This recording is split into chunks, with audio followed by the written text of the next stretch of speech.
Greetings, fellow travelers. This is Grotnip, welcoming you all back to the logbook of a simple lindworm traveler. This episode has been quite a while in the making. I'm sorry it has taken me this long to get to this point, but hey, here we are eventually. This piece is going to be a word from the north, so a news episode about the Warcrow's most recent FAQ released mostly in March of 2025. It has taken me a considerable time to prepare the slides for this episode, and I also wanted to give some time for these rules changes to breathe, since as it turns out I was right. I was expecting some minor tweaks, changes and so forth to be done to the FAQ document between the release and this moment, and that was correct. Correct thing to expect, it would seem. But also I wanted to test some of these rules interactions more on the tabletop before doing this analysis on the changes. So if you are familiar with the contents of the FAQ, then let's hope my thoughts can be of some value to you. And if you are unfamiliar with the changes, watching this video should get you more or less up to speed. I'm sorry if I get anything wrong, please let me know in the comments so that other people don't have to suffer from my mistakes. Without further ado, let's get going. The root reason for this video is that Adepticon has come and passed for this year, and at Adepticon we got some exciting news concerning Warcrow. Firstly, we got to see the models for the Hegemony Strategos, Black Angels and the Mounted Headman models, as well as the Revenant, Warg Riders and the Mounted Wrathmane for the Northern Tribes. We even got to see the Revenant's card, which was really exciting, and I really can't wait to get to talk more about that model, but that day is not today, I'm afraid. We also got the news that the next action pack type release is going to be Feudum versus Scions of Yaldabaoth. So sorry for you all who were expecting Mount Haven, but it looks like Feudum and Scions are the ones coming up next. Obviously, we already have a bunch of Scions cards and the models from the Warcrow Adventures available, but it would appear that the general release of the Scions is hot on the heels of the cards themselves. Adepticon also saw the first releases of the new Siennan faction with their starter box and their first unit expansion, and also we got the rules for the two Warcrow Adventures characters for the wargame, albeit one with a pretty major mistake on the card, but that's okay, we can live with that. We are going to get a whole lot of mistakes fixed through this FAQ, so I'm not going to be bitter about it. As a person who is really into the game at the moment and who has been working hard to make it work both at home and also trying to lend my small part into the community building, the new FAQ document was the thing that I was the most excited about, especially after reading it and taking a note of the fact that it would seem that this FAQ is way different from the one we got previously. Somehow I got the feeling from the first FAQ that it was a ad hoc solution with the designers trying to answer some questions that had been asked, regardless of how important those questions were in the bigger picture of the Warcrow in its current state, and also not all the answers seem to be entirely consistent with one another, as we saw, for example, with there being two essentially a bit conflicting rulings when it comes to fixing and re-rolling dice, and then immediately having Corvuspelli remove one of the answers. Some small things like this. But now with this latest FAQ, now it feels that the big person pants are on for this one. It seems that now these answers are really the ones we were looking for. They are the ones that have the greatest impact on the game going forward, and they have clarified now many of the issues that I would personally consider to be major, and not all that many are left afterwards. So that's really great. I also applaud CP for having the courage to go back on some of the answers that they already gave. And this is the type of thing that I personally love to see. It's okay to shoot from the hip and get stuff wrong if you are wanting to deliver something for your fans, but if you then later decide that okay, that was actually a bad idea, then you do need to have the courage to go back and say okay, this isn't going to work, or this was a bad idea and this is what it's going to be going forward. So we got a whole lot of that, so I'm really happy with the FAQ we have at the moment. I wanted to do a single slide that you can use to take a quick look at the most impactful changes that have been done in the current FAQ. Or in the most recent FAQ, and I was thinking that okay, it's not going to be all that many things, but as you can see, there are actually quite a few. So I'm not going to be reading through all of these. I'm going to actually be going through all the changes point by point, obviously spending more time in the big ones, and then flying through some of the more detail-oriented stuff that isn't all that important in the bigger scheme of things. So if you want to read through some of the things I have chosen to pick as impactful here, you can pause the video now and read on, and if not, let's get through the most important FAQ entries one by one. A forewarning at this point, I have not gone through the document in order when it comes to how I'm representing things in this presentation, but rather I have tried to pick the big important game-changing things to come in first, and then we are going to get into the smaller stuff later on. So if you are only planning to watch part of this video, it's the first half that you want to be concentrating on. Okay, the first thing for today when it comes to the changes in the FAQ is that the forest line of sight issue has now effectively been resolved. One of my big gripes with the original FAQ was the fact that it did not give a clear answer on how forests are supposed to be played.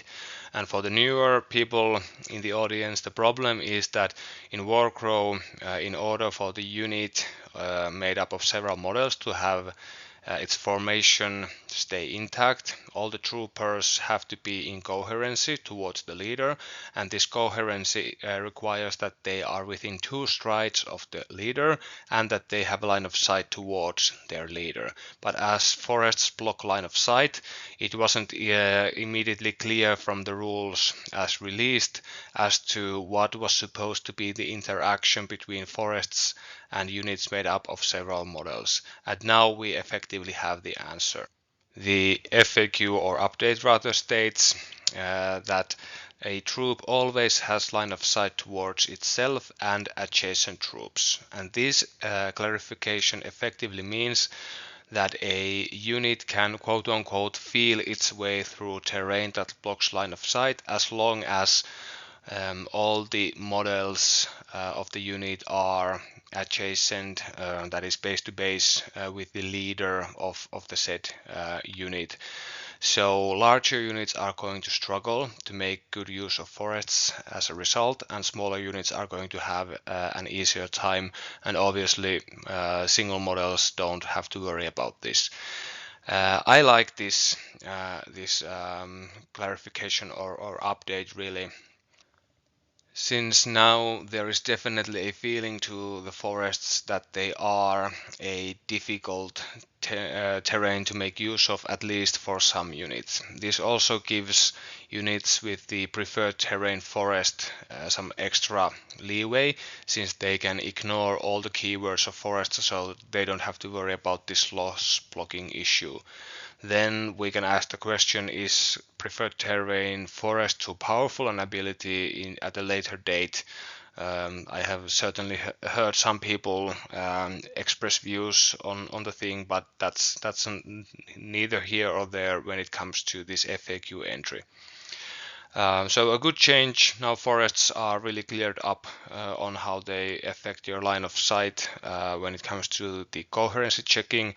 So maintain base-to-base contact with your unit leader and you are fine, and suffer the resulting inconvenience that happens with larger units, or make use of forests with smaller units that don't suffer the consequences of blocking line of sight, and you're really good to go.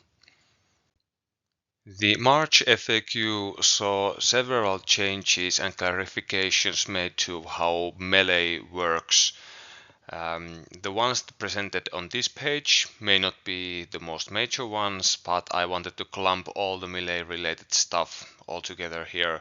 So let's go through these before getting to casualty removal stuff on the next slide, and that's going to be the way bigger deal out of these changes.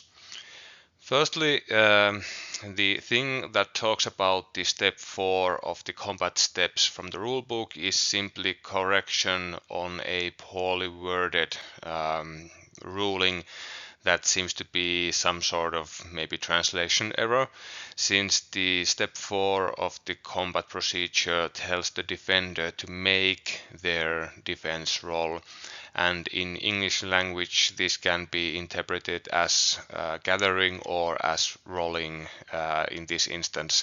So now it's been clarified that the step 4 is simply referring to collecting and not yet rolling your defense dice.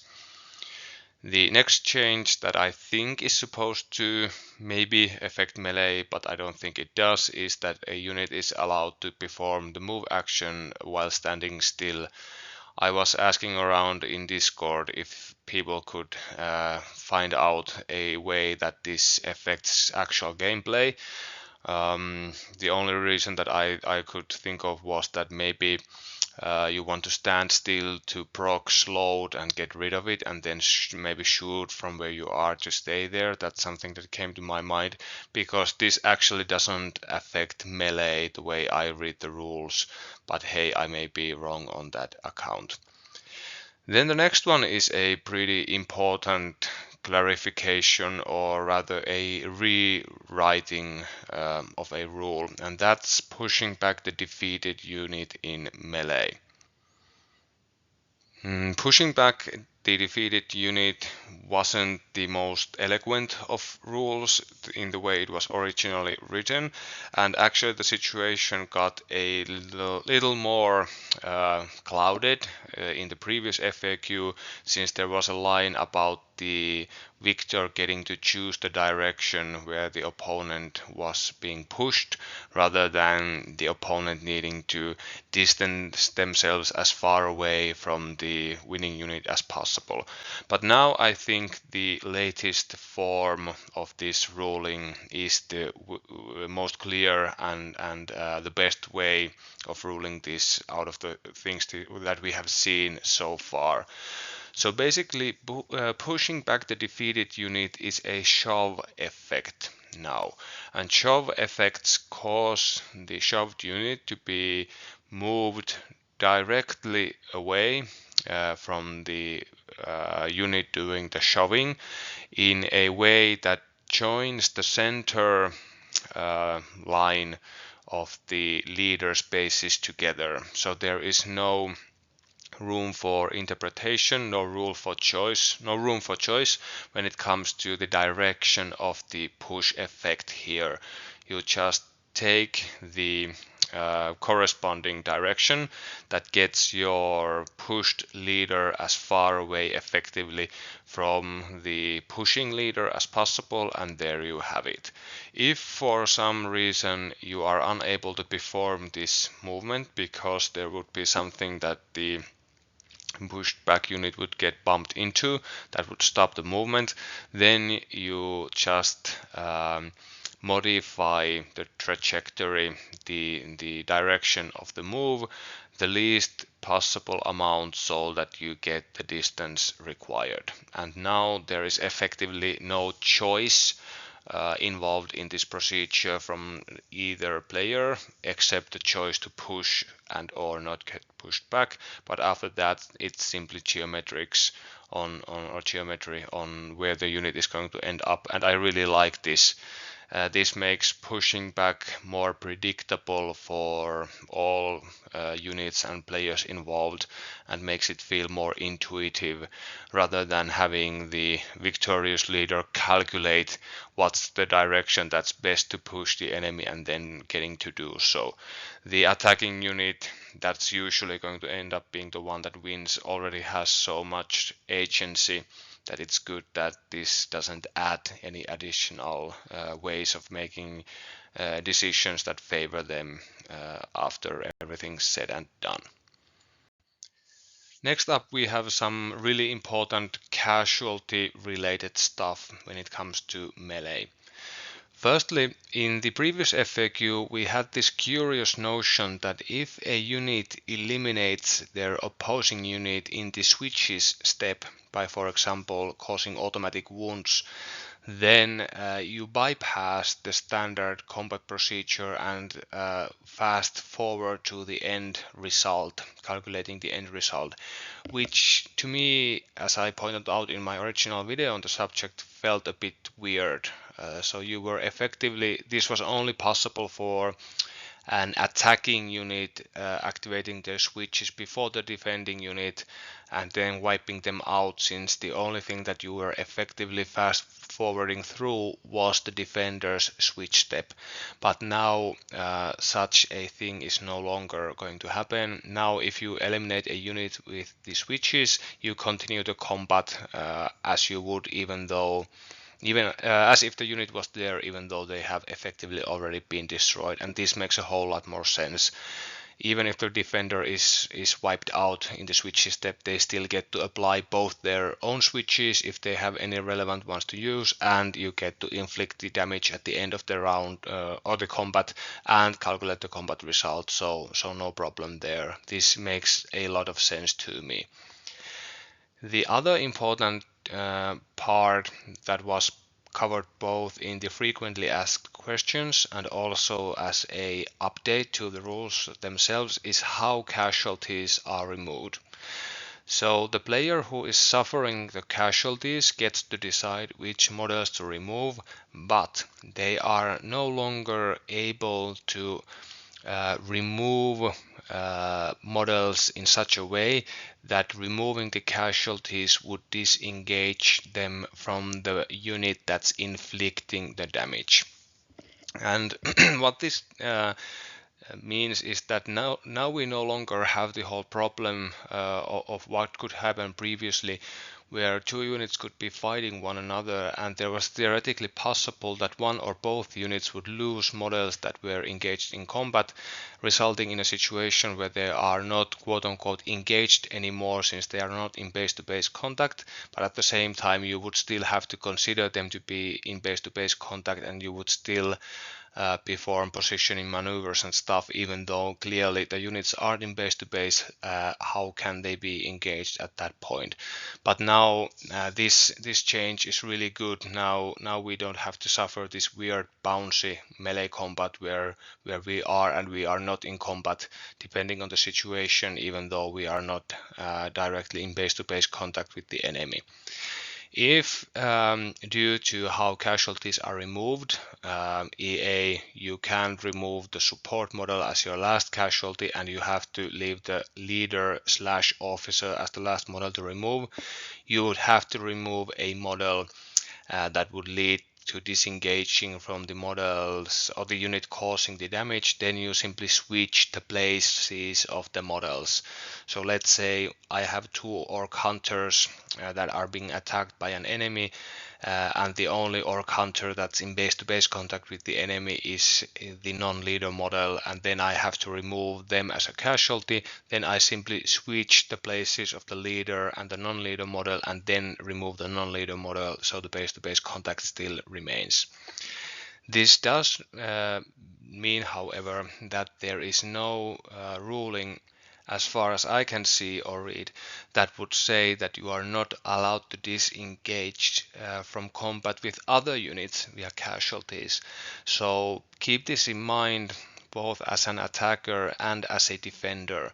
If the unit that's being attacked loses models due to ranged attacks or spells, for example, there might be an opportunity for them to remove models that are in base-to-base contact with another unit engaging the defending unit, or in the case of a close combat which incorporates several units, then there's also the possibility of disengaging with one or more enemy units due to the casualties inflicted by another unit. So this gives more agency to the defending player, and it means that the offensive player, the attacking player, has to be mindful of this fact. Another really big change, and one that I really appreciate, is the fact that now movement has been updated as per so that you can actually move through friendly models, friendly units. And this is a really big one. Enemy units, neutral units, and impossible terrain still stop you from moving, but now you are allowed to move straight through friendly units as long as you can clear them entirely. This is also conveyed in the following questions and answers. Do allied units block movement? Can you traverse allied units? And the allied units do not block movement. And also, can a unit leader move through other models in their unit? Yes, they can. And also, can a character leaving a unit move through friendly troops that they are part of? Yes. So these are really big changes, and I really love the direction that these changes are pushing the game. Previously, maneuvering several friendly units in close spaces was really a pain. They were blocking one another from charging, in some cases also from assaulting. And this led to a situation where yes, you might want to keep certain units close to one another in order to offer mutual support or trigger synergistic ability combinations, but at the same time you were handicapping how you can move and what direction you can push your units towards with charge movements and stuff like this. So I'm really happy to see this one get changed. Now there is more of a feeling that the warriors are actually working together instead of them bumping into each other like some cartoon villains. So a really good change that, along with the changes to how the casualties are removed, makes the whole gaming experience feel more interactive and more tactical in my book. A big point of contention with the previous FAQ was also the fact that it effectively made it so that the cover keyword was unusable, but now finally we have a fix on this also, and now we can stop moaning and groaning about it. So it's now been clearly stated that yes, only units adjacent to the cover providing unit can gain the cover, not the unit itself. And now it's also been made clear that a unit can actually end its movement adjacent to a friendly unit, and now ergo there is no longer any problem with cover as a rule per se. As long as you end your unit's leader's movement adjacent, that is base-to-base contact, in base-to-base contact with the unit that's providing the cover, you activate the keyword, and then it's just whether you are having enough of your unit hidden behind the cover granting unit for them to receive the actual bonus. I am of the mind that I find it hard to believe that cover would be all that important a keyword in many situations. Most units providing cover only provide a black or a blue dice that aren't all that impactful when it comes to deterring or mitigating the damage of ranged attacks. And positioning your unit in such a way that you are able to actually trigger the benefit against an enemy attacking you is not all that simple, but now at least it's possible. This also works, I think, very much in tandem with the changes to the fact that how movement works, since now you are no longer definitely handicapping yourself when you are trying to seek cover from a friendly unit by getting blocked behind them as a result. Now there is theoretically a possibility that you move your leader adjacent to a unit that provides you cover, but maintain line of sight through the edge of the unit so that you can gain cover and then even charge through the unit, or at least assault through it in a later activation. And that's really the kind of stuff we want to see. We want to see aggressors huddled behind the big shields of the bulwarks and then charging through their brethren to lop off some heads and engage the enemy. Not a situation where the bulwarks can't do maneuvers like this because the rules simply don't incorporate the possibility. So a really nice change, and really nice couple of changes for cover providing units. Passing has now been addressed also better in this new FAQ.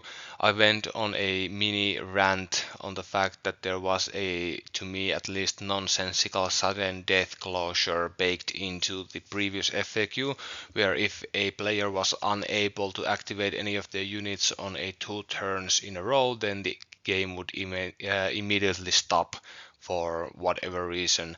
But now this sudden death interaction has been removed, and it's simply been made possible for players to choose to pass if they have no units to activate.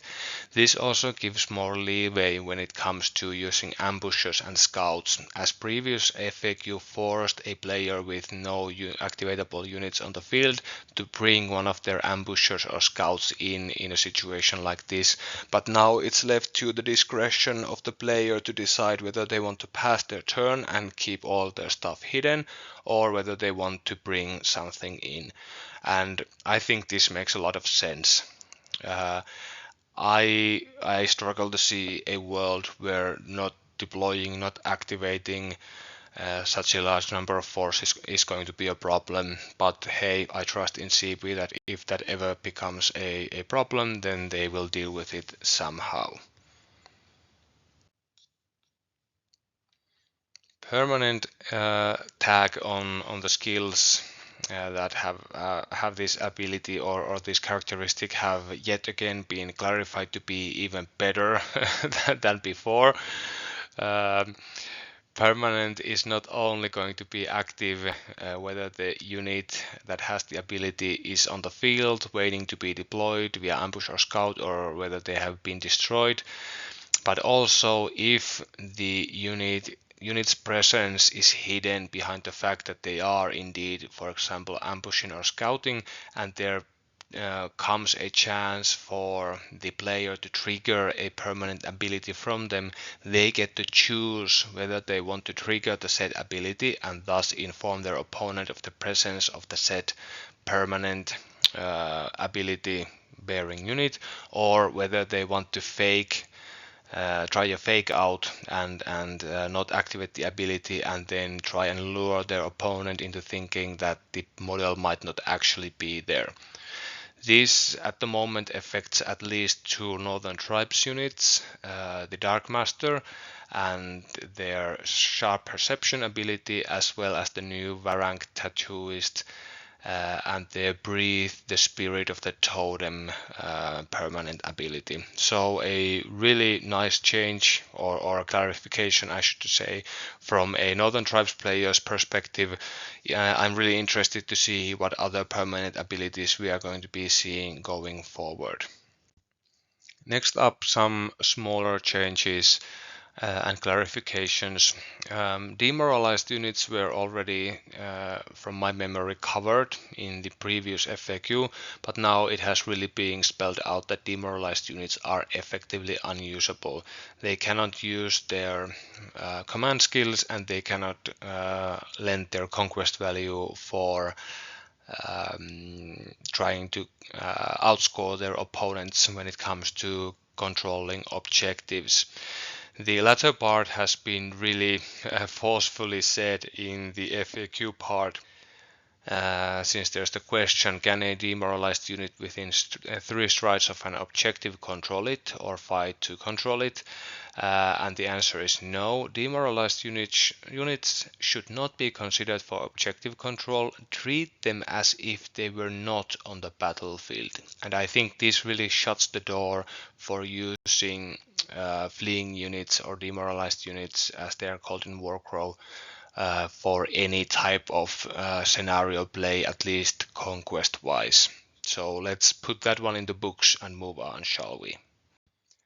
Next one is a small clarification that I really personally appreciate.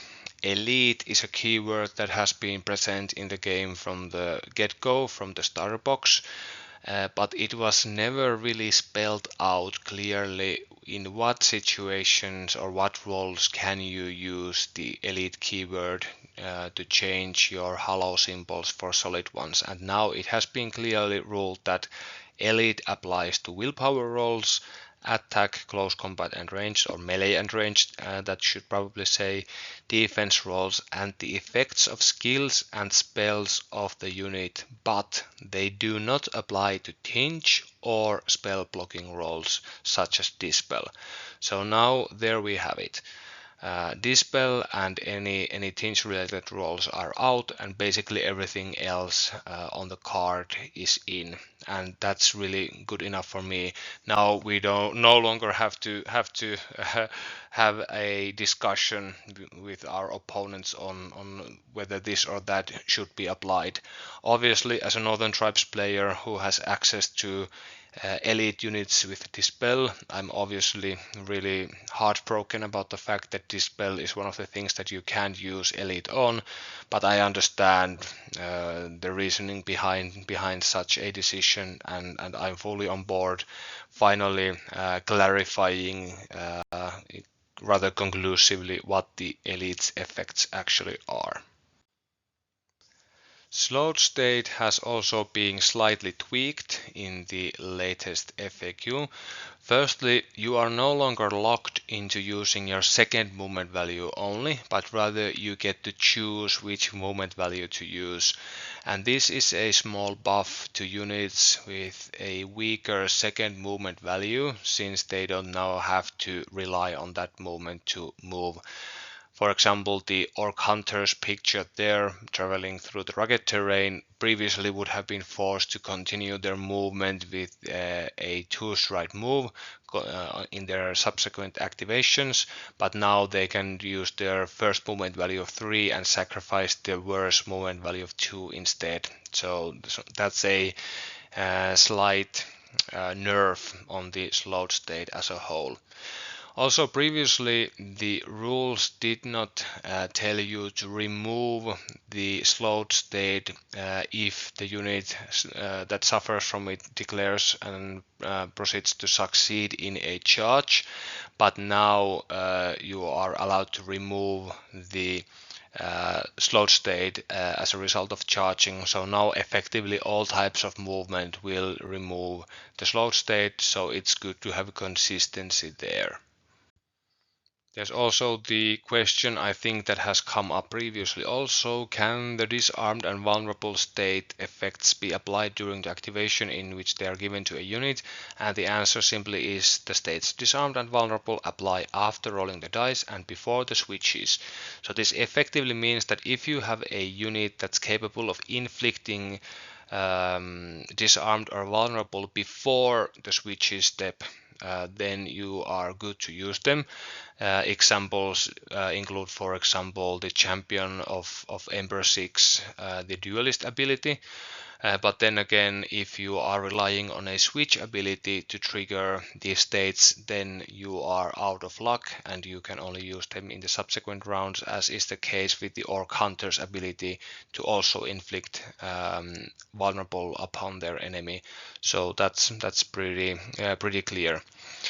Uh, I also really like the next small clarification, which is what happens when a unit that has a ability to repeat a failed willpower roll suffers the frightened state. I think there's a misspelling there.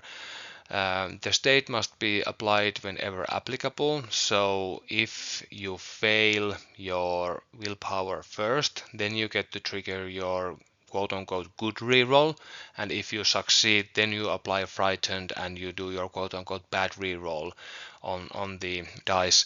But then again, if you succeed on your first attempt, then that triggers frightened, you reroll the bad reroll, and then you proceed to roll again if you fail. Next up, there was some clarification on the disposition of neutral units towards the companies involved in a game of Warcrow. It's now been stated that neutral units are neither allies nor enemies of either side, so they cannot be the targets of attacks, abilities, or spells unless they are hostile, in which case they are enemies to both sides, and all the rules henceforth apply. I think this clarification has lost some of its meaning in that, or its importance in the fact that now it's been the ranged attacks into melee has been reworded in a way that really doesn't take into account the disposition of the unit engaged in melee, but rather just that there is a melee happening. The way objective control is checked has also now been spelled out even more clearly. I think this is the way most of us have been playing this from the get-go, but it's good to have a decisive clarification on how and when you choose, or how and when rather, you measure the control of objectives. So effectively, you are only measuring the distance between the set objective and the leader of the unit that's trying to capture it, and you only measure for those objectives from which the currently activating unit, or its leader rather, ends their activation 3 strides off. The next clarifications are about spellcasting. There has been a question whether a spellcaster can have more than one spell with a duration active at the same time, and the answer is yes. You are allowed to have several spells with duration in effect, but only one with active label. You have to choose if you have several options for those. Then there was yet another question on how ranged attacks into melee should be treated. The previous FAQ said that it was okay to cast a ranged attack type spell into melee, and it did not in fact cause stress on units engaged with the target. But now this has been walked back effectively, since the answer to the question is that these attacks must follow the usual rules for ranged attacks. So that would mean that the units engaged in melee with a unit that's the target of a ranged attack type spell will take stress from the said spell. I also personally read this to mean that a unit that's engaged in melee itself cannot cast a ranged attack spell, but there has been some debate about this on the forums, so I'm not going to conclusively say that that's the case. Maybe a further answer in an FAQ document is eventually required. Then the next part is about fixing and rerolling dice. This was actually a interaction between these two occurrences that was present in the very first version of the original FAQ document, but the fixing part was quickly removed, and we were left wondering how the relationship between fixing a die and rerolling a die should work. But now it's been definitely said that fixed dice can never be rerolled, and this feels like a really good choice on the part of the game's developers. If you have a unit of, let's say, orc hunters accompanied by a wise main charge an enemy unit, and you want to fix the red dice for a double success, for example, and then you pick the rest of the dice and roll them, and you don't like what you see, it would feel really weird that for you to be able to re-roll those 3 orange and the yellow dice that make up the rest of the dice roll, you would have to pick up the fixed red dice also and take the risk that you are going to roll poorer on that dice. So now fixing is carved out as something that doesn't work with rerolls, or you don't have to reroll fixed dice, which innately makes fixed dice fixing abilities more powerful. The next question, what happens if both sides have abilities to reroll? What's the order of operations there? This one was present in the previous FAQ, I think. So you are allowed to reroll your rerolls first, and then if your opponent has anything that forces a reroll, that's going to come afterwards. So effectively this means that if you are, for example, charging a unit of red caps with the tiny rule, you first roll your charge attack, you get to decide whether you want to reroll or not, and then the tiny rule kicks in, forcing you effectively to reroll any dice that have successes on them. Next up, some special cases of ranged attacks have been clarified. As I alluded to previously, now friendly or not does not bear any meaning when it comes to making ranged attacks into a melee combat. If a unit performs or receives rather a ranged attack while they are part of melee, the units engaged with the said unit will suffer a point of stress regardless of their alignment, whether they are enemy, neutral, or whatever. So that makes things a whole lot simpler. There has also been the question of if one is using a special ability, such as for example the mortar skill of the pioneers. It's a ranged attack, but it's a special ability. Do you get to use the switches from your standard ranged attack? And the answer is no. Ability provided ranged attacks and standard ranged attack switches don't mix. You get the one or you get the other. Obviously, some of these types of special abilities have their own switches attached, so there's also that. It appears a question has been asked on whether place effects that allow your unit to engage require that the leader actually makes into base-to-base contact with an enemy for there to be an engagement, or whether any model in the unit will do. And it's been clarified that you have to reach base-to-base contact with your leader, or you don't get to engage and, for example, attack. And this makes a lot of sense. We do measure stuff from the leader. Adjacency is measured or determined rather from the leader of the unit, and if one was able to engage, for example using the snow leopard tattoo by placing your leader model, getting their basis worth of extra distance due to how measuring works, and then getting to place a model further 2 strides away from the leader, and then getting their base width of 2 strides added, that would be a pretty wacky threat range that we were talking about. So I think this is a good clarification that maintains the spirit and logic of the rules released so far. I think the next two Scout-related rulings were already present in the earlier FAQ. If you place a Scout unit during the deployment phase onto your deployment zone, they do not get to move or attack as a result of being placed there. They simply get the chance to be placed after all the other units have already been deployed.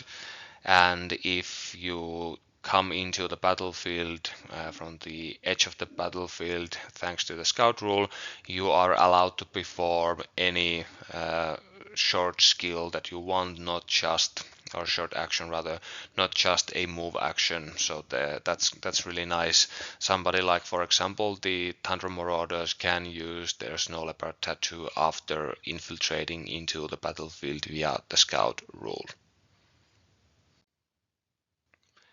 The previous FAQ had a really gimmicky interaction that somebody had the idea of proposing, and I think that was a clever idea to propose. I'm not criticizing the idea, but the play was that you place a unit of orc hunters on the battlefield as per usual. Then later on during the deployment phase, you attach the Dark Master to the said unit, and then they gain the scout keyword and teleport out of the battlefield, and then get to return via scout later on. And the previous FAQ made this possible, but it did feel rather weird that this type of interaction would be in the game, and now it's been removed. You have to attach the Dark Master to the Orc Hunters before deploying either, if you want to make the combination work like this. And if you are choosing for some reason to attach the Dark Master to the Orc Hunters once the Hunters have already been placed on the battlefield, woe be you don't get any additional deployment benefit out of this, though obviously the Dark Master is still providing their other benefits to the unit, such as Shrouded in Darkness and the extra red dice for attack. Then some faction-specific errata stuff. The Ice Archer's Frozen Rain ability unfortunately loses a part of its power due to it now being only applicable when making ranged attacks, not always and in every situation. This makes a whole lot of sense.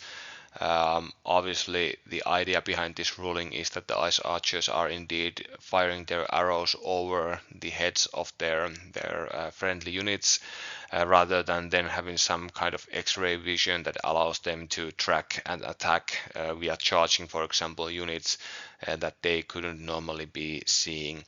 And this errata has become necessary since this FAQ is now allowing movement through friendly units. So I'm sad to see this ruling go as a Northern Tribes player, obviously, but I understand where it's coming from. The next one is about the Tattooist, and as I already stated in the relevant unit focus piece, the Tattooist's skills Hallucinogenic Mushrooms and Breathe the Spirit of the Totem are supposed to be passive skills rather than command skills. There's just a wrong graphic in the card, so just be aware of that. Speaking of wrong graphics, Celica has a CC attack icon on her profile where she adds additional performance to her unit, but it's supposed to be a ranged attack icon, which means that she isn't going to be making melee units more powerful in melee or allowing them to heal, but rather she is an excellent pick for a ranged attack oriented unit such as the Ice Archers that she's clearly designed to work well with. When it comes to hegemony of Embersic, there was a mistake, or rather omission, on the Champion of Embersic card's Spanish version. So now that has been errated, but the English version was fine from the get-go. Then there was a question on how abilities that provide several bonuses and they have certain triggers for said bonuses work, and the bonuses are counted as separate. So if you have a ability that only triggers when X happens and there's another ability or another component to the ability, the second part is going to be always applicable unless otherwise stated. The example given here is the Pioneer's Trench themselves, but I think the Bulwark's Charger's Folly also has two separate parts to it, so that's good to know. I think going forward we can now read and interpret cards more confidently, knowing that this is the way that the cards are going to be worded. Then there's simply the question, when do the automata of Trabor move, and they move using Trabor's movement values when Trabor does. I don't think this was very much a topic of debate from how I read the rules, but it's always good to have more clarification. Phew, that was almost 50 minutes of me meandering through the latest FAQ, so a few closing thoughts if you will permit me. The latest changes and updates have made Warcrow even a better a game than it already was. This game, I feel, has amazing potential. I really think that the basic ideas, the basic systems in place are really robust, and I like the design choices that have been implemented in the units and cards released so far. So I'm really excited for the future of Warcrow. The changes, amendations, clarifications that have now been made with this latest and the most impactful FAQ/errata document are really good, and they really push the game in the right direction, I feel. So I think that majority of the core rules issues in Warcrow have now been fixed, and now we can focus on experiencing the game and looking forward to the new cards coming forwards. I'm hoping that Corvuspelli maintains this high intensity of updates when it comes to Warcrow, since this is a way of making a burgeoning game become even better and hopefully more widely played.